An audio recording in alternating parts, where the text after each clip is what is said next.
আপনারা আপনাদের জীবনে এরকম অসংখ্য বহু ঘটনা ঘটেছে যে মানুষকে সহযোগিতা করেছেন, যাকে সহযোগিতা করেছেন সে আপনার ক্ষতি করেছে, হয়নি?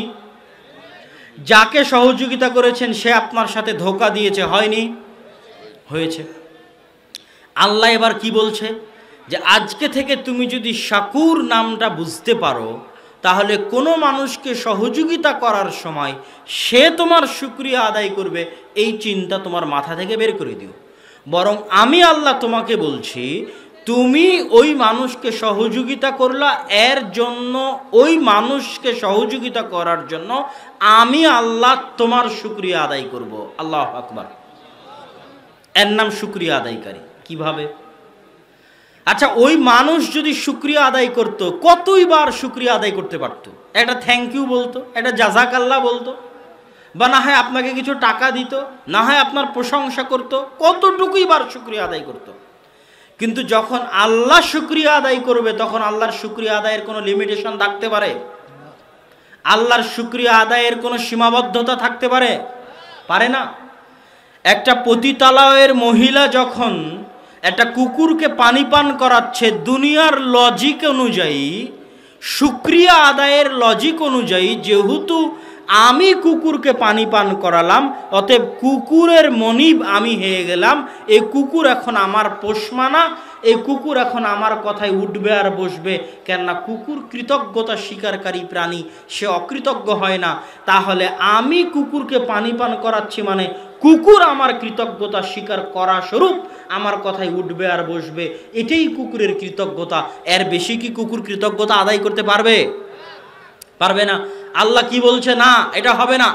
ওই পতিতালয়ের মহিলা কুকুরকে পানি পান করিয়েছে, এর শুকরিয়া কুকুর আদায় করবে না। আল্লাহ সুবহানাহু তাআলা বলছেন, পতিতালয়ের মহিলা কুকুরকে পানি পান করিয়েছে, এর শুকরিয়া কুকুর আদায় করবে না। এর শুকরিয়া আমি আল্লাহ আদায় করব।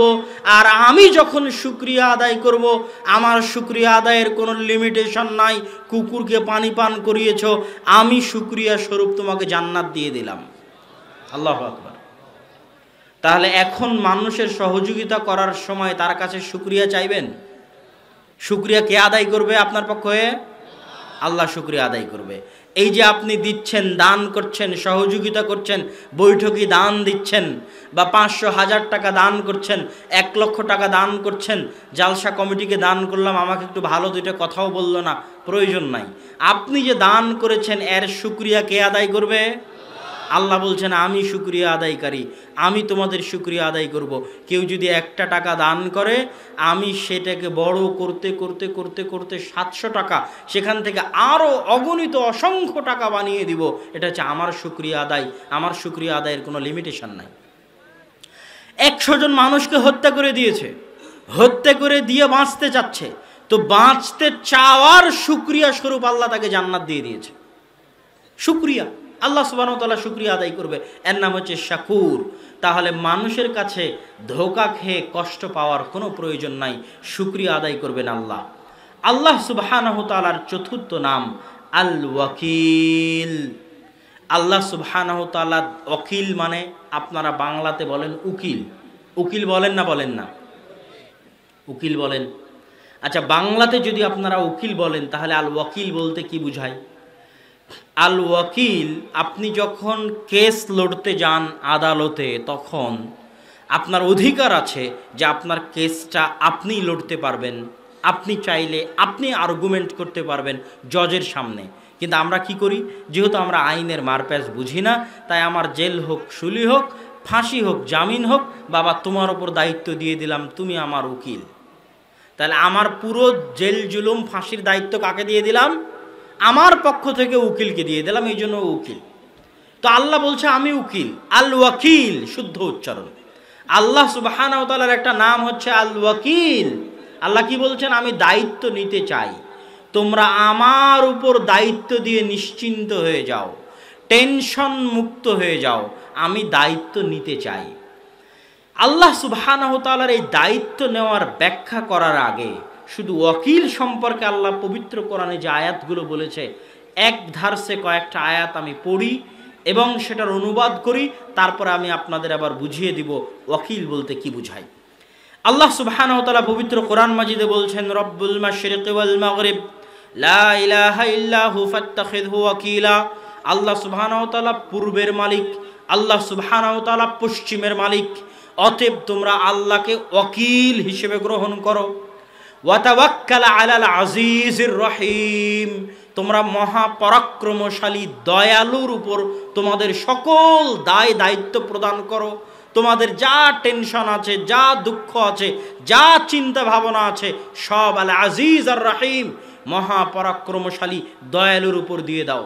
ওয়া তাওয়াক্কাল আলাল হাই আল্লাযী লা ইয়ামুত, তোমরা তোমাদের সকল চিন্তা, টেনশন, দায় দায়িত্ব ওই সত্তার উপর দিয়ে দাও যিনি কোনোদিন মারা যাবেন না, যিনি চিরদিন চিরন্তন জীবিত থাকবেন। আপনি মারা যাচ্ছেন, অসুস্থ, অ্যাক্সিডেন্ট করেছেন, ভাইকে বলছেন, ভাই আমি মারা গেলে আমার ছেলেকে একটু দেখে রাখিও, বলেন না বলেন না? আমার সাথে কথা বলতে হবে, বলেন না বলেন না? বোন আমি মারা যাচ্ছি, আমার ছেলেকে একটু দেখে রাখিও, এটা বলেন না বলেন না? বলেন।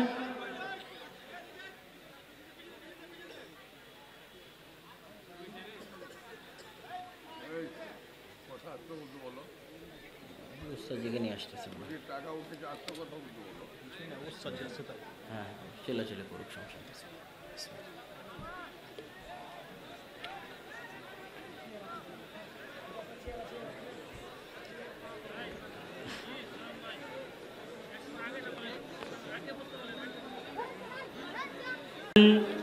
ওয়াতাওয়াক্কাল আলাল হাই আল্লাযী লা ইয়ামুত, তোমরা চিরঞ্জীব সত্তার উপর তোমাদের টেনশন, দায় দায়িত্ব দিয়ে দাও। আপনি মারা যাচ্ছেন, আপনার ভাই আপনার বোনকে বলছেন আমি মারা যাচ্ছি, আমার সন্তানকে তোমরা দেখে রাখিও। আচ্ছা এইটার কি কোনো গ্যারেন্টি আছে যে আপনি যে আপনার ভাইকে দায়িত্ব দিয়ে গেলেন, আপনি মারা যাওয়ার 1 ঘন্টা পরে তিনি মারা যাবে না? এর কোনো গ্যারেন্টি নাই। আপনি যে আপনার বোনকে দায়িত্ব দিয়ে গেলেন, আপনি মারা যাওয়ার 1 ঘন্টা পরে তিনি মারা যাবেন, এর কি কোনো গ্যারেন্টি আছে? কোনো গ্যারেন্টি নাই। তাহলে আল্লাহ বলছে, দেখো তার হাতে দায়িত্ব দিয়ে যাও যে চিরঞ্জীব, কোনোদিন মারা যাবে না। তোমার সন্তান সন্ততির দায় দায়িত্ব আমার উপর দিয়ে যাও। তোমার ভাইয়েরা মারা যাবে, ফুফুরা মারা যাবে, খালারা মারা যাবে, সবাই মারা যাবে, কিন্তু আমার উপর দায়িত্ব দিয়ে গেলে আমি কোনোদিন মারা যাব না, অতএব আমার উপর দায়িত্ব দিয়ে যাও। আল্লাহ সুবহানাহু ওয়া তাআলা কি বলছেন পবিত্র কোরআনে? ওয়ালিল্লাহি মা ফিস সামাওয়াতি ওয়া মা ফিল আরজ ওয়া কাফা বিল্লাহি ওয়াকিলা, আসমান এবং জমিনের মধ্যে যা কিছু আছে সকল কিছুর মালিক আল্লাহ, আর তিনি ওয়াকিল হিসেবে যথেষ্ট। তথা আমরা যদি কাউকে দায়িত্ব দিতে চাই, চেয়ারম্যান সাহেবকে দায়িত্ব দিলাম, চেয়ারম্যান সাহেবের সাথে ভালো সম্পর্ক, এমপিকে দায়িত্ব দিলাম, এমপির সাথে ভালো সম্পর্ক, কিন্তু এই এমপি কি আমাকে অন্য জেলায় সহযোগিতা করতে পারবে? অন্য জেলায় বাদ দিলাম, আমাকে ইউরোপে কি এই এমপি সহযোগিতা করতে পারবে? এমপি তো দূরে থাক, আমাকে ইংল্যান্ডে বাংলাদেশের প্রধানমন্ত্রী সহযোগিতা করতে পারবে না। কেন? তার লিমিটেশন আছে। তাহলে সবাই আমাকে সব জায়গায় সহযোগিতা করতে পারবে না। আল্লাহ বলছেন তুমি আটলান্টিক মহাসাগরে থাকো আর আফ্রিকার জঙ্গলে থাকো, আর ইউরোপে থাকো আর বাংলাদেশে থাকো, সব জায়গায় আমার রাজত্ব, অতএব আমাকে দায়িত্ব দাও। তোমার বিপদ আপদের দায়িত্ব আমাকে দাও, তোমার সন্তান সন্ততির দায়িত্ব আমাকে দাও, আমি দায়িত্ব গ্রহণ করব, আমি দায়িত্ব পালন করব। ওমাইয়া তাওয়াক্কাল আলাল্লাহ ফাহুয়া হাসবুহ, আর কেউ যদি আল্লাহর উপর দায়িত্ব দিয়ে দেয়, আল্লাহ তার জন্য যথেষ্ট।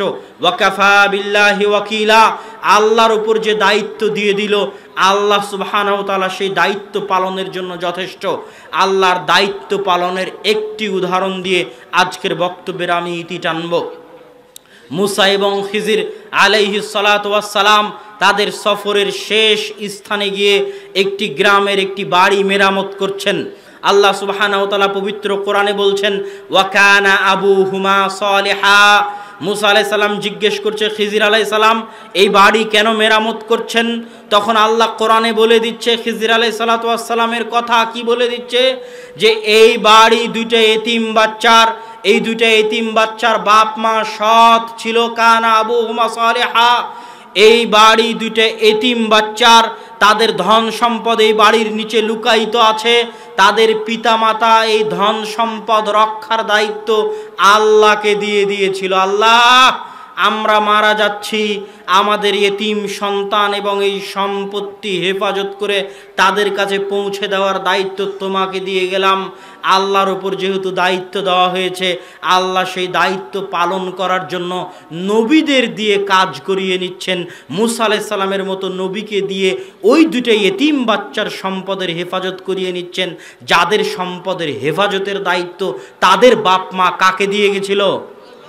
আল্লাহকে দিয়ে গেছিল। চিটাগাংয়ে একটা ছোট বাচ্চা মারা গেল, তাকে তার পরিচিত জন যারা তাদের বাড়িতে ভাড়া থাকতো তারাই হত্যা করেছে। কেন? আপনি জিজ্ঞেস করে দেখবেন, বাড়ি থেকে বের হওয়ার সময় হয়তো দাদাকে দায়িত্ব দিয়ে গেছে, বাপ মাকে দায়িত্ব দিয়ে গেছে, বা সফরে বের হওয়ার সময় বলেছে অমুক জায়গায় গেল, তার হাতে দায়িত্ব দিয়ে দিল। কিন্তু যদি একবারের মতো বলতো আস্তাউদিরুকুমুল্লাহ, আল্লাহ আমি বাড়ি থেকে যাচ্ছি, আমার সন্তানের দায়িত্ব তোমার উপর দিয়ে গেলাম। আল্লাহ, আমার সন্তান সফরে বের হচ্ছে, তোমার উপর দায়িত্ব দিলাম আমার সন্তান হেফাজতের। আল্লাহ বলছেন ফাত্তাখিযু ওয়াকিলা, আমি দায়িত্ব নিতে চাই। দুনিয়ার মানুষ, তোমরা আমাকে দায়িত্ব দাও। তোমরা যদি তোমার ভাই বোন আত্মীয় স্বজনকে দায়িত্ব দাও, কালকে মারা যাবে, রক্ষা করতে পারবে না। অন্য কারোর ওপর যদি ভরসা করো, সব জায়গায় ওর ক্ষমতা চলে না, সব জায়গায় ওকে ফোনে পাবে না। তুমি আফ্রিকার জঙ্গলে নেটওয়ার্ক নাও থাকতে পারে, ভূমিকম্প হয়ে মাটির নিচে চলে গেলে ফোন নেটওয়ার্ক নাও পেতে পারে, প্রধানমন্ত্রীর মোবাইল নাম্বার ফোনে থাকলেও কোনো কাজ হবে না। আমি সামিউন আলিম, যেখানে থাকো, যে অবস্থায় থাকো, ইউরোপে থাকো, আমেরিকায় থাকো, বাংলাদেশে থাকো, আমাকে ডাকো, আমার ওপর ভরসা করো, আমাকে দায়িত্ব দাও, আমি তোমাদের দায়িত্ব পালন করতে চাই। মানুষ যদি আল ওয়াকিল এই নামের অর্থ বুঝে এবং হৃদয়ের অন্তরের অন্তরস্থল থেকে নিজেদের বিপদ আপদ টেনশনের দায়িত্ব আল্লাহর ওপর দিয়ে দেয়, আল্লাহ বলছেন সেই দায়িত্ব আমি বহন করব, আপনি শান্তিতে আরামে ঘুমাতে পারবেন। ফাওয়াজতু আমরি ইলাল্লাহ, আমার সব টেনশন বিপদ আপদের দায়িত্ব আল্লাহ তোমাকে দিয়ে দিলাম, আরামে নিশ্চিন্তে ঘুমাতে পারবেন। ছেলেকে বাড়িতে রেখে আরামে সফর করতে পারবেন, ধন সম্পদ আরামে রেখে ঘুমাতে পারবেন, ছেলেকে সফরে পাঠিয়ে আরামে ঘুমাতে পারবেন। এই জন্য বাড়ি থেকে বের হওয়ার সময় কি বলতে হয়?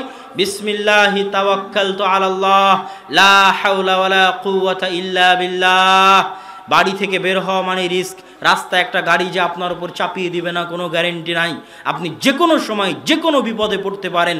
বললেন বিসমিল্লাহি তাওয়াক্কালতু আলাল্লাহ, হে আল্লাহ আপনি ওয়াকিল, আপনার উপর আমার দায়িত্ব অর্পণ করে বাড়ি থেকে বের হচ্ছি। আমি জানি লা হাওলা ওয়ালা কুওয়াতা ইল্লা বিল্লাহ, পৃথিবীর কোনো কিছুর কোনো শক্তি নাই আপনার শক্তি ছাড়া। এই বাক্যের সিম্পল অর্থ হচ্ছে যে পৃথিবীতে যে যত পাওয়ারফুল তার শক্তি জিরো।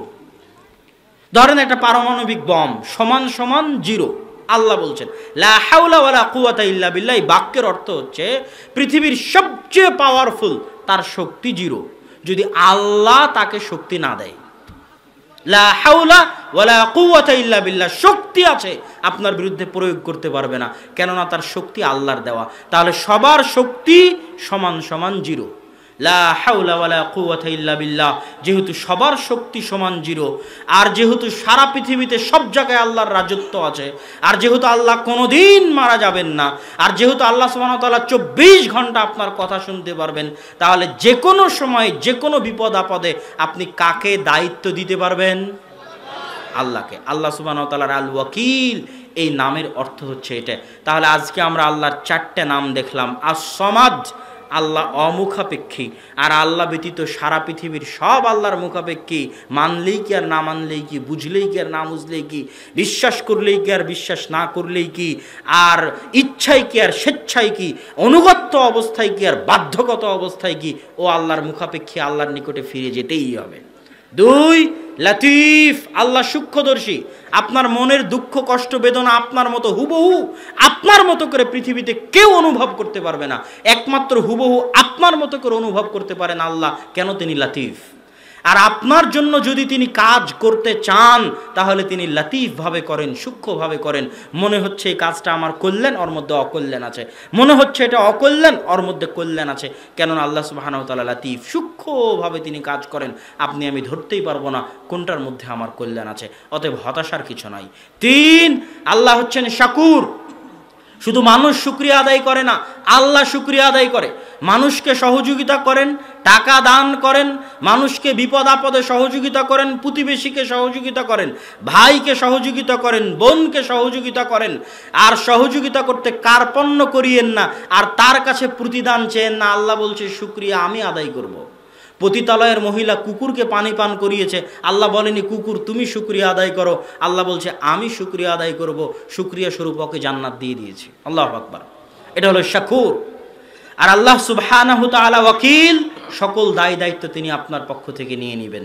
আপনি সব দায় দায়িত্ব আল্লাহর উপর দিয়ে দেন, আল্লাহ আপনার বিপদ আপদ দুঃখ কষ্ট সব আপনার দায়িত্ব নেবে। তাহলে সারমর্ম শেষ কথা বলি, আল্লাহ সুবহানাহু ওয়া তাআলার এই গুণাবলীগুলোর শেষ কথা হচ্ছে আল্লাহর গুণাবলী আয়ত্ত করলে জান্নাত, আর গুণাবলীর ইবাদত করলে জান্নাত। গুণাবলী আয়ত্ত করা এবং ইবাদত করার একটা মাধ্যম বলে দিয়ে আজকের বক্তব্য শেষ করব। সেটা কি? আল্লাহর রঙে রঙিন হওয়া, আল্লাহর গুণে গুণান্বিত হওয়া। আল্লাহর সব গুণ আমি আপনি নিতে পারবো না। আল্লাহ চিরঞ্জীব, আমি আপনি চিরঞ্জীব হতে পারবো না। কিন্তু আল্লাহর কিছু গুণ আছে যেটা সাধ্য অনুযায়ী মানুষ চেষ্টা করলে নিতে পারে। আল্লাহ ক্ষমাশীল, আমি আপনি কি ক্ষমা করতে পারি না?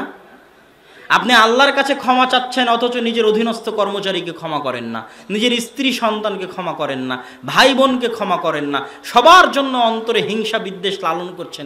এক রাজনৈতিক পার্টি আর এক রাজনৈতিক পার্টিকে ক্ষমা করতে পারে না, এক গ্রুপ আর এক গ্রুপকে ক্ষমা করতে পারে না। ঘুমানোর আগে পৃথিবীর সব মানুষকে ক্ষমা করে দিয়ে ঘুমান। আপনি যত বেশি পরিমাণে ক্ষমা করবেন, আল্লাহর ক্ষমার গুণ তত বেশি পরিমাণে আপনার উপর আল্লাহ ঘটাবে বহিঃপ্রকাশ। আপনি যত বেশি পরিমাণে ক্ষমা করবেন, আল্লাহ আপনাকে তত বেশি পরিমাণে ক্ষমা করবে। আপনি আল্লাহর দয়া চান, আপনি মানুষের উপর দয়া করেন, জীবজন্তু পশু পাখির উপর দয়া করেন, আপনি দয়ালু হন। আল্লাহর গুণ দয়া করা, আপনিও দয়ালু হন। ইরহামু মান ফিল আরদ ইয়ারহামুকুম মান ফিস সামা। হে দুনিয়ার মানুষ, তোমরা দুনিয়ার জীবজন্তু জানোয়ার পশু পাখি মানুষ জিন তাদের উপর দয়া করো, আসমানে যিনি আছে উনি তোমাদের উপর দয়ার বহিঃপ্রকাশ ঘটাবে। তাহলে সহজ সিম্পল মূলনীতি, আমি আল্লাহর কাছে যেটা পেতে চাই সেই গুণ আমার মধ্যেও থাকা দরকার। আল্লাহর কাছে ক্ষমা পেতে চান, গুণ আপনার মধ্যেও থাকা দরকার, আপনাকেও ক্ষমা করতে শিখতে হবে। আল্লাহর কাছ থেকে দয়া পেতে চান, আপনার মধ্যে দয়ার গুণ থাকতে হবে। আল্লাহর কাছে টাকা পেতে চান, টাকা মানুষকে আপনাকে দিতে পারতে হবে। আল্লাহর কাছে রিজিক পেতে চান, মানুষকে আপনাকে রিজিক খাওয়াতে পারতে হবে। আপনি বেশি পরিমাণে মানুষকে রিজিক দেন, আল্লাহ বেশি পরিমাণে আপনাকে রিজিক দিবে। আপনি বেশি পরিমাণে মানুষকে সহযোগিতা করেন, আল্লাহ বেশি পরিমাণে আপনাকে সহযোগিতা করবে। কেন? আল্লাহ শাকুর, শুকরিয়া আদায়কারী। লাইন শাকারতুম লা আযীদান্নাকুম। আপনি যত করবেন আল্লাহ আপনাকে তত দিবে। আল্লাহ অকৃতজ্ঞ নন, আল্লাহ সুবহানাহু ওয়া তাআলা শুকরিয়া আদায়কারী। আর আল্লাহর শুকরিয়া আদায়ের কোনো লিমিটেশন নাই। কোনো লিমিটেশন আছে? যে মানুষকে সহযোগিতা করলেন আপনার কতটুকু শুকরিয়া আদায় করতে পারবে? আল্লাহর শুকরিয়া আদায়ের কোনো লিমিটেশন নাই। অতএব সম্মানিত উপস্থিতি, আমরা আল্লাহ সুবহানাহু ওয়া তাআলার সকল এই 4টা নামের উপর কতক্ষণ যাবত আলোচনা করলাম দেখেন। এইভাবে 99টা নাম যদি আপনি অনুভব করেন, বুঝেন, আপনার মনের পরিবর্তন হবে। আপনি আল্লাহকে কাছ থেকে অনুভব করতে পারবেন। সামাদ বুঝেন, ওয়াকিল বুঝেন, লতিফ বুঝেন, শাকুর বুঝেন, একটু হলো আপনি আল্লাহকে নিকট থেকে অনুভব করতে পারবেন।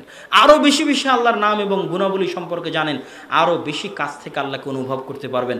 আল্লাহ সুবহানাহু ওয়া তাআলা আমাদেরকে তার নাম এবং গুণাবলী জানা এবং বুঝার মাধ্যমে তার নিকটবর্তী হওয়ার এবং তার আনুগত্য করার তৌফিক দান করুক। আল্লাহুম্মা আমিন। পরিশেষে আপনাদের নিকটে দাওয়াত থাকলো আগামী 22-23 ডিসেম্বর তথা এই বৃহস্পতি শুক্রবার 25-30 বিঘা জমির উপরে বিশাল আল জামিয়া সালাফিয়া ডাঙ্গিপাড়া পবা রাজশাহী সালাফি কনফারেন্স। যেই সমস্ত দাওয়াইল আল্লাহ পাঠাগারের সদস্যরা এই সম্মেলনের আয়োজন করেছে, তারা এখান থেকে 2-3টা বাস নিয়ে যাওয়ার প্রস্তুতি নিয়েছে। আপনারা যারা অত্র অঞ্চলের নারী পুরুষ আছেন, তারা তাদের সাথে যোগাযোগের ভিত্তিতে, এই প্রোগ্রামের যারা আয়োজক তাদের সাথে যোগাযোগের ভিত্তিতে উক্ত অনুষ্ঠানে উপস্থিত হওয়ার আপনাদেরকে আহ্বান এবং আমন্ত্রণ জানিয়ে আজকের সংক্ষিপ্ত বক্তব্য এখানেই শেষ করছি। সুবহানাকা আল্লাহুম্মা ওয়া বিহামদিক, আশহাদু আল্লা ইলাহা ইল্লা আনতা আস্তাগফিরুকা ওয়া আতুবু ইলাইক। আসসালামু আলাইকুম ওয়া রাহমাতুল্লাহি ওয়া বারাকাতুহু।